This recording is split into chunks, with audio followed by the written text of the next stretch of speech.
Venom 2, Tempo de Carnificina é um filme estranho, muito tosco, galhofento, que tem alguns momentos super bizarros e pesados e que eu adorei. Vim aqui hoje num formato um pouquinho diferente pra falar um pouquinho do filme, que eu não tinha intenção de falar, mas depois de ver um pessoal falando sobre, me deu vontade, então vamos aí, vamos experimentar. Vamos dar uma passada rápida pelo conteúdo do filme e falar o que eu achei. Eu vou tentar não dar muito spoiler aqui, para que mesmo quem assista o vídeo consiga assistir o filme depois sem perder a experiência. Mas já fica um alerta aqui de que eu vou ter que falar algumas coisinhas pontuais sobre o filme durante o vídeo, então eu vou deixar um alerta de spoiler aqui, assista por sua conta e risco. O filme começa numa escola para crianças difíceis lá em 1996. É mostrado que o Cletus tinha uma relação com alguma outra criança chamada Frances, e a Frances sofre algum tipo de mutação, e então ela é levada pelo governo, talvez, para ser estudada, uma parada assim. Aí a gente vai para Ravencroft nos dias atuais, a gente vê que a Frances está presa nesse local, ela vê sobre a sentença de morte do Cletus, e aí que a gente chega num ponto que a gente vê o quanto a relação entre o Venom e o Ed é bem complicada mesmo. Onde o simbionte, ele age mais pelo instinto, ele quer comer cérebros, de acordo com ele, o que sacia ele são cérebros e chocolate. Mas, beleza. Vamos seguir. O Ed não se sente muito confortável com isso, por motivos óbvios. Ele é uma pessoa normal, acho que ele não se sentiria muito à vontade de dividir o corpo com alguém que come cérebros. E a gente vê, o Cletus ele é um completo maluco, ele conversa com o Ed sobre ter seguidores e sei lá o que, como se ele fosse uma grande celebridade e alguma coisa assim. Depois disso tudo a gente percebe que apesar das suas diferenças, o Venom ainda quer ajudar bastante o Ed com seu trabalho de investigação e sei lá o que. O Venom ajuda o Ed a descobrir onde ficam os corpos das vítimas do Cletus. E isso é maravilhoso, na real. Essa relação deles é muito incrível. É o que move o filme, praticamente. Mas a relação entre eles é bem instável, querendo ou não. O simbionte tem uma fome imparável, quase que incontrolável, mas o Ed não deixa ele se alimentar das pessoas, o que deixa ele meio maluco. Quem já assistiu Death Note, eu acho que consegue entender essa analogia com o tempo que o Ryuk fica sem comer maçã, que ele começa a ficar todo estranho. Eu acredito que seja alguma coisa por ali, só que um pouquinho pior, talvez. E, querendo ou não, o Ed ele não entende o porquê que o Cletus quer que ele seja o jornalista que conte a sua história. Isso é uma coisa que é explicada depois, mas eu não vou entregar o motivo aqui. Quem quiser vai ter que assistir o filme. E aí a gente voltando pro Ed e o Venom conversando. Eu não sei se a conversa deles teve realmente uma referência à conversa do Tio Ben com o Peter, mas eles falam sobre responsabilidades e todo esse rolê aí. E o Venom ele fala que, responsabilidade te torna um escravo, ou pode te tornar um escravo. O que é muito louco, porque cria um contraste entre o Venom, o simbionte, e o Homem-Aranha. E aí a gente lembra o negócio que aconteceu lá no final do primeiro filme, que o Ed promete pro Venom que ele vai poder se alimentar dos caras maus. Mas o Ed não tá deixando isso acontecer mesmo assim. E os dois eles discutem pra caramba, assim, tipo, eles realmente têm muitas diferenças. Mas mesmo assim é bem interessante que tem um momento que o Ed tá muito triste e o Venom tenta consolar ele de alguma maneira, mostrando que apesar das diferenças, das brigas e tudo mais, ele se importa com o Ed. Mas no fim de tudo, mesmo que eles estejam mais próximos agora e tal, parece que visitar o Cletus sempre é um motivo muito grande para os dois discutirem de alguma maneira. E isso realmente acontece, eles visitam o Cletus outra vez, porque o Cletus quer falar alguma coisa, e durante uma grande falta de harmonia entre os dois, o Venom perde a paciência com o Cletus, ele ataca o Cletus, dá a chance dele se aproximar do Ed, e é aí que acontece uma parada que dá um dos grandes problemas do filme, talvez. E é por causa disso que os dois discutem mais, e isso define o término do seu relacionamento, seja que tipo de relacionamento seja isso aí.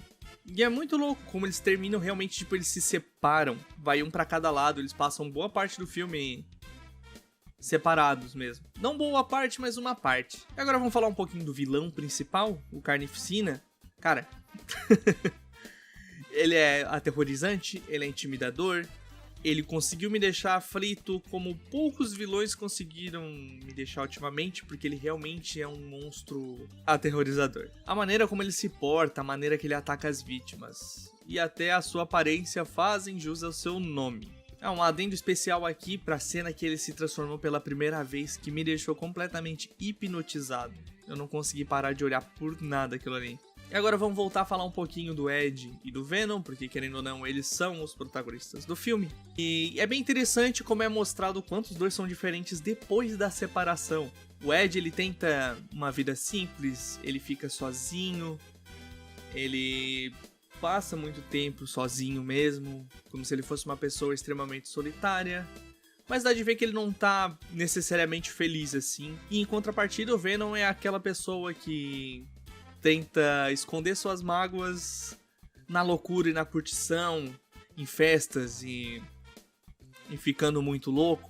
E isso é bem interessante porque age em paralelo com a vida real. Essas são atitudes muito reais, de certa forma, principalmente com términos de relacionamento ou términos de amizades e coisas assim. Quando eu falo relacionamento, eu não tô dizendo só amoroso, tô dizendo num geral, tá? Voltando, mas apesar de toda a curtição que o Venom faz e tal, a gente consegue ver o quanto ele sente a falta do Ed em momentos que ele fica sozinho. Então, é bem complicado. E eu te entendo, Venom. Eu te entendo. Cara, e depois de um tempo, o Carnificina faz um estrago na cidade. Ele invade vários lugares, ele mata muitas pessoas. E aí o Venom e o Ed têm que se conciliar pra resolver esse problema. Querendo ou não, é um problema que tá sendo causado pelo filhotinho dos dois. É isso aí mesmo que eu falei. Não gostou, não posso fazer nada. É um filhotinho dos dois, de certa forma, que nasceu da discussão dos dois. Olha que coisa incrível. Mas mesmo assim, no momento que eles vão se reconciliar, o Venom é orgulhoso demais e só aceita a reconciliação se o Ed pedir perdão pra ele. E não quero dizer nada, mas isso aí lembra muitos casais que eu conheço por aí. Que é bem assim mesmo, tá? Indo agora para cenas de batalha, elas são muito boas, eu não conseguia parar de olhar. Tipo, as batalhas são incríveis, assim.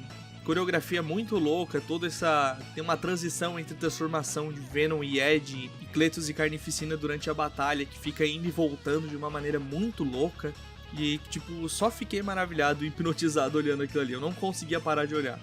E a maneira como o Ed e o Venom se comportam e vão se sincronizando cada vez mais durante a batalha final é espetacular. E voltando um pouquinho pro Cletus, eu não posso deixar de falar do vilão, né? Cara, ele é tão assustador sem o simbionte quanto nos momentos em que ele está como Carnificina. Todas as falas dele são... eu não sei dizer, elas causam uma sensação estranha, mas fazem todo sentido. Assim como todas as suas ações também. Venom 2, Tempo de Carnificina, é um filme divertido, que consegue contar uma história apesar do tempo curto de filme. O que pra muitos é ruim, mas pra mim pareceu algo bom. A história não se arrasta, as coisas acontecem. Apesar de ter alguns momentos engraçadinhos, ele não tenta ser uma comédia super leve. Ele tem até um tom meio galhofa em alguns momentos, mas que funciona bem, que é algo que foi trazido lá do primeiro filme. Ele também não é um filme super leve, como muitos filmes de super-herói, principalmente da Marvel, são. Ele não tem medo de pisar em ovos e mostrar cenas mais intensas, não só em diálogos, mas como em ações também. Mesmo que muitas dessas cenas não sejam tão explícitas como eu gostaria que fosse. Esse não é um simples filme de jornada do herói, mas é um filme que, mesmo de maneira estranha, fala sobre aceitação, parceria e crescimento. O Venom e o Ed têm uma das relações mais reais que eu já vi ultimamente nos filmes, mesmo que de maneira exagerada e também excluindo o fato de que um é um humano e o outro é um parasita alienígena que fica ocupando o corpo do outro. Mas isso aí a gente deixa pra lá. E se formos filtrar, então a gente chega numa história em que vemos duas pessoas diferentes, que têm algo em comum, que compartilham a vida uma com a outra, e que estão buscando uma maneira de viver em harmonia, onde elas tentam mudar o seu pior lado, mas ao mesmo tempo não esconde esse lado do outro para que possam evoluir juntos. Onde o Venom é a pessoa que tenta superar um vício, mas que é difícil, e o Ed é a pessoa que tenta ajudar com as alternativas, tentando fazer de tudo para que ele consiga viver sem esse vício. O Ed é a pessoa que se sente um bosta, que não consegue fazer nada direito, e o Venom é a pessoa que ajuda ele a superar esses desafios e tentar ser alguém melhor também. As suas diferenças trazem grandes problemas na relação, e é aí que eles se separam durante o filme. Mas percebem que precisam um do outro, mostrando um paralelo de como cada um lida com a sua perda de maneira diferente. Eu não tô, dizendo aqui, afirmando que eles são um casal, ou que eles são namorados ou alguma coisa assim, mas eu tô dizendo que eles são duas pessoas que se amam, têm sentimentos uma com a outra, e que encontram semelhanças uma com a outra apesar das suas diferenças, e eles acabam se completando. Isso não quer dizer que é uma relação amorosa, apesar de que funciona muito bem como uma. Eu gostei bastante desse filme, como eu falei lá no início. Ele me deixou praticamente hipnotizado o filme inteiro. Os únicos momentos que eu não olhei no filme foi pra fazer as anotações, pra fazer esse vídeo, que eu tô tentando fazer num formato um pouco diferente. Eu não escrevi um roteiro, eu só escrevi alguns tópicos, então por isso que talvez eu esteja falando de uma maneira um pouco diferente. Então eu espero um feedback pra ver se tá legal, se eu posso continuar a fazer alguns vídeos assim também, sobre alguns filmes, que é uma análise mais breve, tentando não dar tantos spoilers, mas ao mesmo tempo tendo que contar algumas coisas, mas deixando as informações mais interessantes, talvez, para vocês assistirem, para que vocês descubram enquanto assistam o filme. Então eu tô passando só o que eu senti vendo o filme, contextualizando um pouco. E era isso que eu queria trazer para vocês hoje. Até a próxima. Fui!